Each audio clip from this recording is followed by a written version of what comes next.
We're standing at the trailhead. The trail goes a half mile to the top of Monument Hill, which is the hill you can see behind me.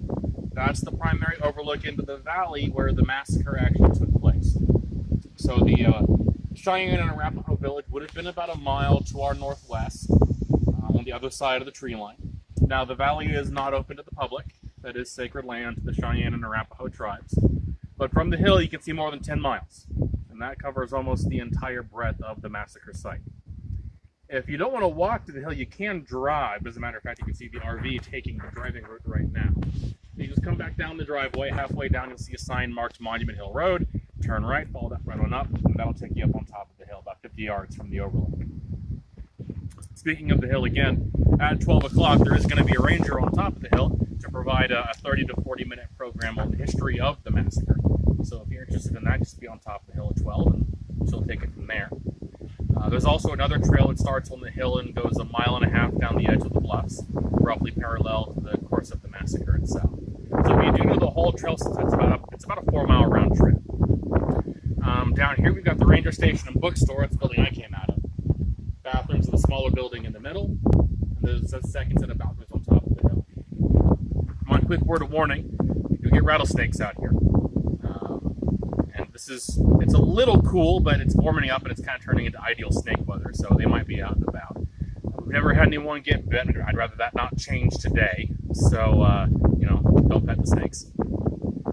You think I'm joking, but I'm not. 90% of all snake bites on national parks are on a different part of the arm. People are reaching out to touch them, so leave them alone, they'll leave you alone. So John, what could you tell me, a 2-minute overview of basically what took place here at the Sand Creek Massacre site? Okay. So here on the morning of November 29th, 1864, 675 men of the U.S. Volunteer Cavalry, led by Colonel John Shivington, will attack a village of about 750 Cheyenne and Arapaho camped, like I said, about a mile to our northwest on the other side of the tree line. Now, the Cheyenne and Arapaho are overwhelmingly women, children, and the elderly. They're camped here because, hostilities had broken out between some members of the tribe and the white settlers earlier in the year. These are the people trying to get out of the way and sign a peace. As a matter of fact, the entire reason they're here to begin with is because they were told to surrender to Fort Lyon, a military post about 40 miles to our southwest, by Colonel Shivington, the very man who's about to attack them. Over the course of about 9 hours, Shivington's men are going to kill almost 230 Cheyenne and Arapaho. Again, most of the dead are women, children, and the elderly. Not all of Shivington's men choose to participate.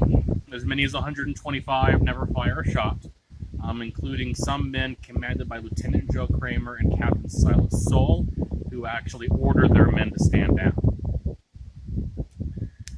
In the aftermath of the massacre, Shivington's men, who stay in the valley for almost 2 days, will execute many of the few prisoners they took and mutilate many of the bodies, trophies to take home to show off. Shivington will ultimately sell this as a grand victory against a village of 1,000 hostile warriors that he had saved Colorado from an Indian war. Unfortunately for him, the men who refused to participate don't tell the same story, and their letters will spark national outrage and 3 federal investigations, all of which to eventually declare this a massacre in 1865 and 1867.